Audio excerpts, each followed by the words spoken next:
ह्याचे खांब होते देवाचे. ते गावकऱ्यामध्ये भांडणं झाल्यामुळे ना ते खांब रात्री सकाळी पूजा करायला आला ना पुजारी, ते देवळात खांब नाही, तेव्हा कौल लावून विचारलं तर देवानं चांगल्यानं बावडेत घेतले. नमस्कार मित्रांनो, मी रोहन सावंत आणि तुम्ही पाहत आहात काय हा मालवणमध्ये या माझ्या सिरीजचा पहिला एपिसोड. आज आपण आलो आहे एका अशा जागी ज्याचं नाव घेतलं का एक वेगळीच ऊर्जा येते. ते आहे गिरोबा देवाचे पांडवकालीन मंदिर. हा एपिसोड मी तुम्हाला डेडिकेट करतो कारण इथं येणं म्हणजे एक अनुभवच आहे. हे मंदिर पांडवकालीन मानलं जातं, म्हणजे खूप जुना इतिहास. लगभग 300 ते 350 वर्ष या मंदिराला झाली. गावकरी सांगतात की गिरोबा देव हे मालवणच्या 12 गावांचे रक्षक आहेत.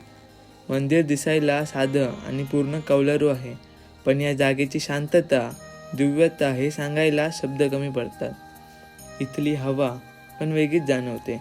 मंदिराच्या मागे एक तलाव आहे आणि हे तलाव शिवकालीन आहे असं मानलं जातं. आता मित्रांनो, इथली खरी गोष्ट सांगतो जी मला इथल्या वस्ता आजोबा म्हणजे या मंदिराच्या पुजाऱ्यांनी सांगितली.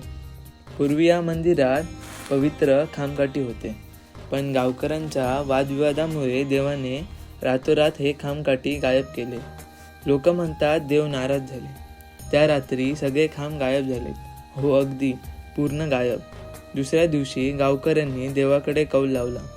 तेव्हा सांगितलं गेलं खांब बाजूच्या विहिरीत देवाने बुडविले. गावकऱ्यांनी तपासणीसाठी 200 फूट काठी त्या पांडवकालीन विहिरीमध्ये टाकली, पण ती काठी तळाला पोचलीच नाही. गावकरी म्हणतात ही जागा किती पवित्र आहे त्याचं हे सर्वात मोठं चिन्ह आहे.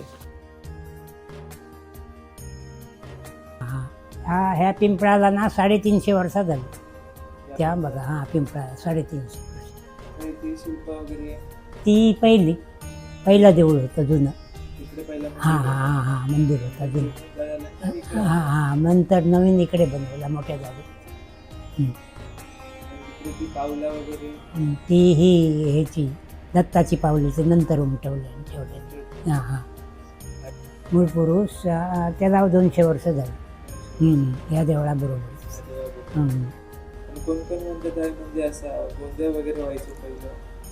ते खरा पहिली गोष्ट ह्याचे खांब होते देवाचे.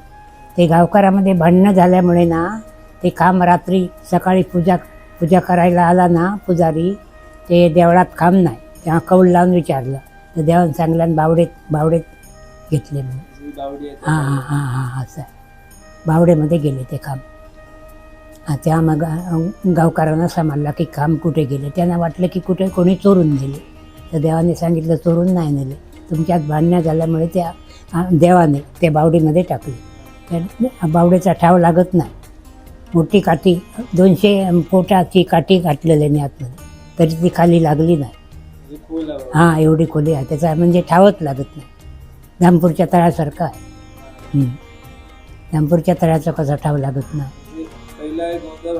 व्हायचा तिथपासून निशाण पण यायचं. ते गावकऱ्यात भांडणं झाल्यामुळे 12-5 ते निशाण नांदरूकचं बंद झालं.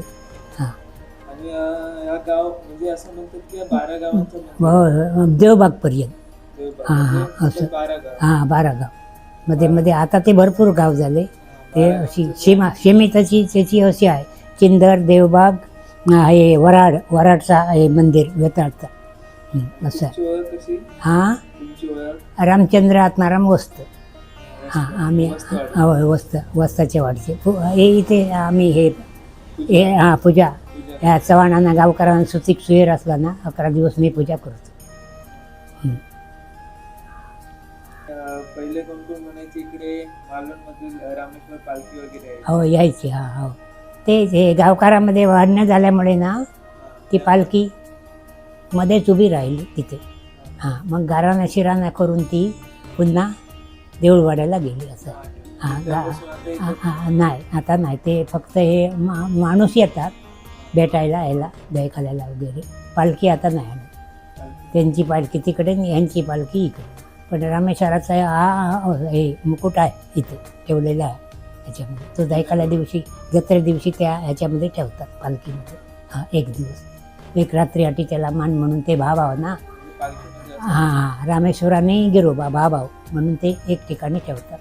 आणि असं कोण कोण सांगतात की इकडे कुठेतरी ना कापार कातळ शिल्प आहेत कापावरती, पण ती अजून दिसले नाहीत. आहेत कापावर आहे. कुठे? ओरान गेली ती जोडली बरीच वर्ष झाली ना. हां त्या ते सांगत मासे बिशे गिरवट काढलेली होती गोल, माशाचं हे काढलेलं होतं, जाता होता या दळायचा जाता.